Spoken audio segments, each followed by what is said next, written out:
20 वर्षीय युवक ने इंसाफ के लिए मांगी मदद। आरक्षक द्वारा प्रताड़ित किए जाने का आरोप। आरक्षक ने किया युवक की मां के साथ भी दुर्व्यवहार। हर जगह आवेदन देने पर भी नहीं हो रही कार्रवाई। पुलिस ने नहीं किया अभी तक अपराध दर्ज। कई बार पुलिस महकमा ऐसे लोगों की वजह से बदनाम होता है जो अपने रसूख का गलत फायदा उठाते हुए बेवजह लोगों को परेशान करते हैं। ऐसा ही एक मामला कोरबा जिले के बरमपुर में रहने वाले मोहन सिंह राजपूत का सामने आया है, जिसमें मोहन सिंह ने एक आरक्षक पर आरोप लगाते हुए बताया कि आरक्षक द्वारा बेवजह उसके साथ मारपीट की गई, जिससे युवक के कान का पर्दा फट गया। उसके बाद रामपुर चौकी ले जाकर युवक को 150 बार उठक बैठक भी कराया गया। युवक ने एसपी कार्यालय सहित कई जगह इस बाबत कंप्लेन की, लेकिन कोई कार्रवाई नहीं हुई। देखिए ये वीडियो युवक एवं उसकी मां की जुबानी। मोहन सिंह राजपूत। कितने साल के हो? मैं 20 साल का हूँ। 20 साल के। हाँ, पढ़ाई वगैरह कुछ? पढ़ाई वढ़ाई करता था मैं, अभी काम के सिलसिले में छोड़ दिया था पढ़ाई को मैं। उसके बाद नहीं कर रहा था कुछ काम करता था, बीच में छोटा मोटा काम कर लेता हूँ मैं घर में, क्योंकि मैं अकेला हूँ बोल के। तो एक आरक्षक आया मेरे घर में और 2 लेडीज़ थे। क्यों आए थे? वो मेरे बहन का नोटिस देने के लिए आए थे। लोग ओम प्रकाश निर्मलकर थे और रेहाना फातिमा थी। एक का नाम नहीं जानता, शायद रजनी कंवर है वो, उसको उतना कंफर्म नहीं है मेरे को। तो आके डायरेक्ट ओम प्रकाश मेरे को निर्मलकर बोल रहा है, मम्मी को बुलाया, तेरे बेटा कहाँ है बोल के। तो बोला तू हुज्जतबाजी किया है, तेरे को यहीं से उठा के ले जाऊँगा। तो धमकी दे दिया मेरे को। धमकी देने के बाद मैं पूछा मम्मी को कि मैं क्या गलत किया हूँ। तो मम्मी बोली तू कुछ गलत नहीं किया। तो मैं साथ में गए वहाँ, उन लोग जाकर बोलते हैं कि बताएंगे तेरे को क्या गलती किया बोल के। उधर से ओम प्रकाश निर्मलकर आया और मेरे सीधा कान में मारा, फिर वहीं पर मैं गिर गया था मारने के बाद भी। तो फिर कहाँ बोलता पे है मारे हैं आपको?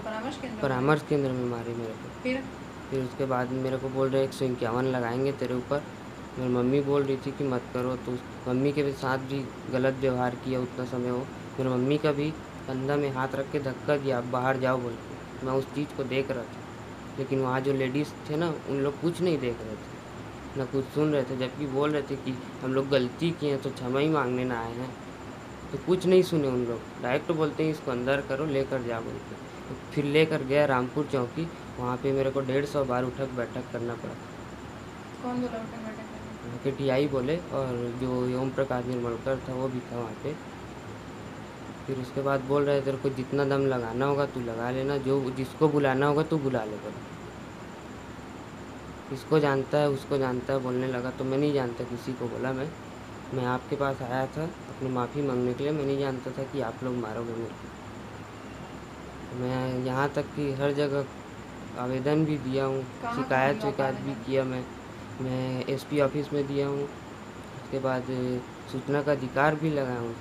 उसके बाद डीजीपी के पास भी भेजा हूँ ईमेल करके, उसमें कोई जवाब नहीं, मेरा कोई सहायता नहीं किया गया। सहायता नहीं मिला मेरे को, ना इंसाफ मिला मेरे को। तो आप क्या चाहते हो? मेरे को इंसाफ चाहिए, और जो कुछ भी हो उसका कारण लिखित में चाहिए कि आगे चल के मेरे को कोई परेशानी ना हो। मैं घर में एक ही जन हूँ कमाने वाला, और कोई नहीं है मेरा आगे पीछे। आपके भाई वगैरह? नहीं, मेरे बहन है खाली, बाकी मैं अकेले। बहन 5 जन बहन है मेरे। पिता नहीं है, डेथ हो गए। कब से? वो 2003 से। तो घर पे सब जो खर्चा पानी कौन करता है? मम्मी को मिलता है कुछ पेमेंट, बाकी मैं कुछ कमाता हूँ मैं भी। आप कमाते हो? हाँ। आप क्या चाहते हो सरकार से? मैं सरकार से यही अनुरोध करना चाहता हूँ कि किसी और पब्लिक के साथ ना हो ऐसा घटना जो मेरे साथ हुआ। तो मैं ये चाहता हूँ कि इंसाफ दिलाए मेरे को। बिना गलती का मैं मार खाया हूँ, इसलिए मेरे को इंसाफ चाहिए। हर जगह मैं अपना आवेदन डाल के देख लिया, लेकिन कहीं से मेरे को अप्रूवल न रिप्लाई कुछ नहीं आया। अभी 1 साल हो गया मेरी लड़के को आए बेटा यहाँ बरमपुर में आई है, रामपुर शादी होके गई है, जो 1 साल हो गया है यहाँ आ करके लड़की। उसके बाद उन लोग ना लेने के लिए आए हैं, ना पूछने के लिए आए हैं, ना कुछ बोलने के लिए नहीं आए हैं। इकट्ठा सहायता केंद्र से नोटिस भेजे हैं मेरे को, नोटिस दिए हैं ज्योति राजपूत के नाम से। वहाँ से 2 आरक्षित माने लेडीज़ आई हैं, वहाँ से लेडीज़ पुलिस लोग आए हैं यहाँ, नोटिस लेकर आए हैं और बोले हैं कि ज्योति राजपूत कहाँ है। मैं बोली खाना खा रही है। आप कौन हो? तो मैं कहे बताइए। तो मैं बोली कि मैं ज्योति की माँ हूँ मैं। तो क्या है? तो बोली कि 2 ज्योति का नोटिस है, ज्योति को बुलाइए। तो मैं वो खाना खा रही थी तो ज्योति गई है और नोटिस लेने गई है। तो उसके पीछे मैं भी गई हूँ, मेरे को दीजिए। मैं कहे मेरी बेटी खड़ी है, ये दे। तो बोली उसको देंगे, तो ज्योति को दिए हैं। फिर उसके बाद बोले कि ठीक है, ये नोटिस को लो, 12 तारीख को आप लोग को वहाँ जाना है। मैं बोले ठीक है। उसके बाद पूछे कि और कौन है? मैं बोली कि मेरा बेटा है एक। तो कहाँ है? बुलाइए। मैं अपने बेटा को बुलाई हूँ। मैं कहे आया तो रे, तो बुलाया तो कोई आया ही। मैं कहे तो वो खाना खा रहा था, उठ के आया है यहाँ पर। तो बोला क्या है सर? वो बोले कि मैं ज्योति राजपूत का भाई हूँ। तो बोले सुन ना, तू ज़्यादा होशियारी मत दिखा और तू यहाँ बात मत पूछ, तेरे को उठा कर ले जाएंगे, नहीं तो तेरे को अरेस्ट करेंगे। मैं पूछी काहे के लिए सर, वो क्या किया है? मैं कहे नोटिस तो आप ज्योति को दिए हो कि मोहन के लिए आया है। तो बोले तुम बात मत करो, इसको अरेस्ट कर लेंगे, नहीं तो उठा के ले जाएंगे। मैं चुप रह गई। ठीक है, मैं बोले आपका कानून यही है। मैं कहें ठीक है। मैं कहें उसके बाद उन लोग चले गए हैं। जाने के बाद उन लोग गए हैं ना, तो गए हैं तो ये लड़का बोला, मैं बोले ना रे तू का कुछ किया है? तो बोले मैं क्या बात करूँगा, ना उनसे बात किया हूँ, ना मेरा नंबर है, ना मैं थाना गया हूँ, ना मैं अदालत गया हूँ, तो क्या बात करूँगा। मैं बोली चल तो गाड़ी में थोड़े से पूछ के आएंगे सर मल्ला कि क्या गलती हो गया है। तो मैं कहे मेरे बेटा को अंदर करने के लिए बोल रहे हैं। कौन धमकी दे रहा है? किसने बोला है अंदर करने के लिए? ये करके हम लोग थाना गए हैं। वहाँ पूछे चौकी वाले से, तो बोले क्या हुआ है माता राम? तो मैं बोली कि देखा सर ऐसे ऐसे बात है, मोर बेटा मैं कहीं बेटी पर नोटिस लेके गए हैं और बेटा लोग बोले थे कि अंदर कर ले, वो अरेस्ट कर ले। वो ये का नियम कानून है सर? का गलती करे तो बता दो। मैं कहें ये मैं बोली हूँ। तो वो बोले हैं कि ठीक है, कौन बोला है? मैं बोले सहायता केंद्र की मैडम लोग गए थे 2 जने और उनके साथ एक जेंट्स गए थे। तो कौन है? चलो तो बताना।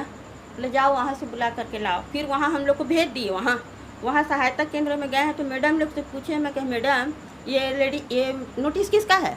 बोले आँख फूट गया है, ये ज्योति का है, ज्योति का है। तो मैं कहे ज्योति का तो है, लेकिन मोहन को अंदर किस लिए करोगे? क्या किया है? चोरी वोरी किया है, मारा उरा है कि कुछ गलती किया है? आप मेरे को बता दीजिए मैडम, यही पूछी हूँ मैं। तो क्या बोले हैं यहाँ पूछने आए हो? क्या पूछने आए हो यहाँ? धमकी दिए। उसके बाद मैं चुपचाप थी। उसके बाद उसको बुलाए हैं फ़ोन करके, जो जेंट्स थे जो आया था यहाँ धमकी देने के लिए, उसको बुलाए हैं। वो पीछे से आया है, गाड़ी रखा है, कॉलर पकड़ के लेकर के अंदर गया है और अंदर मेरे से हटा करके इतने दूर से ले जा करके और इतना ज़ोर से मारा है कान में कि वहीं पर पटिया के गिरा है मेरे बेटा। उसके बाद दौड़ के गई हूँ मैं, उसके पैर के नीचे गिर रही हूँ मैं कि मत मारिए सर, मत करिए सर, क्या गलती किया है, मत करिए सर, मत करिए। तो क्या बोला है? हट यहाँ से, हट यहाँ से। नहीं सर, मत करो सर, मत करो। एक करके मैं हाथ भी जोड़ी लेकिन नहीं माने हैं, मेरे बात को नहीं सुनी। उसके बाद उन लोग क्या किए हैं, उसके बाद उसको वहाँ से पकड़ के ला के और अपने वहाँ पर टेबल में बैठाए हैं और बैठाने के बाद वो कान पकड़ के बैठा है, यहाँ चिचवाया जा रहा है। फिर भी मैं पूछ रही हूँ, रो रही हूँ। मैं कही इतना बड़ा गलती की सर, मैं थाना में आकर के पूछने के लिए आई, आप इतना बड़ा हाथ उठा दिए। उसके बाद वो लेडीज़ क्या बोली है जो बयान लिख रही थी, बोले ठीक है माता राम, तेरा भी गलती स्वीकार कर रहे हैं, हमारा भी गलती, आगे बात नहीं बढ़ना चाहिए। मैं बोली क्या बढ़ाओगे? अब मैं कहें बढ़ा लीजिए, जो करना है कर लीजिए मैडम, आज मार के बर्बाद कर दिए मेरे बेटा को। मैं कहें चुप रहो, बस यही बात ख़त्म करो, यही बोली है। वो मुसलमान लड़की थी एक जो लिख रही थी, बयान बना रही थी, क्या पता नाम मेरे को नहीं मालूम है। वही थी सहायता केंद्र के अंदर। क्या नाम था? नाम नहीं जानती बेटा मैं उसका। रेहाना फातिमा। इसका रेहाना फातिमा। हाँ रेहाना फातिमा नहीं आता मेरे को नाम। अब बोलती है कि वहाँ माफ़ी अपना भी मांग रही, मेरे को मांगने। मैं बोली नहीं मांगूंगी। मेरे से बयान लिखवा रही, तुम्हारे कितने बच्चे हैं, तुम्हारे पति कहाँ थे, तुम्हारे और बेटी कहाँ थे, इस बेटी को कहाँ दिए हो शादी करके, ये सब वो पूछ के अब बना रही है अपने मन से जो भी बनाई होगी। उसके बाद इसको उठा करके और वहाँ से उसमें डाले हैं चौकी के अंदर।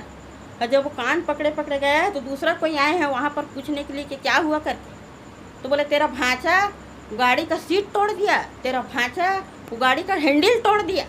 तो मैं बैठी थी, मेरे को बताना था ना कि गाड़ी का हैंडल टूटा है, सीट टूटा है। जब मैं माँ बैठी हूँ वहाँ पर मेरे को समझा रहा है और बयान लिख रहा हो गलत, और जो आया उसके पास ऐसे बोल रहे। वहाँ ले जाकर 100-150 बार उसको उठा बैठा किए। उसके बाद उसको जमानत लेवा करके, ज़बरदस्ती जमानत उसमें FIR डाल करके और उसको जमानत दिए 6 बजे, 6:30 बजे।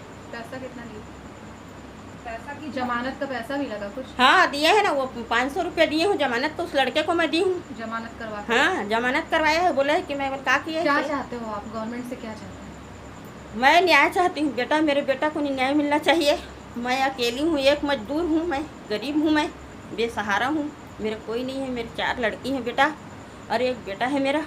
मेरे को कल के डेट में अगर वो आकर के, आज तो ऐसे धमकी दे करके ले गया है, और कल के डेट में आकर के मेरे बेटा को घर अंदर मार के निकल जाएंगे, या मेरी बेटी को मार के निकल जाएंगे रामपुर वाले या पुलिस आए तक, तो मैं क्या कर सकती हूँ?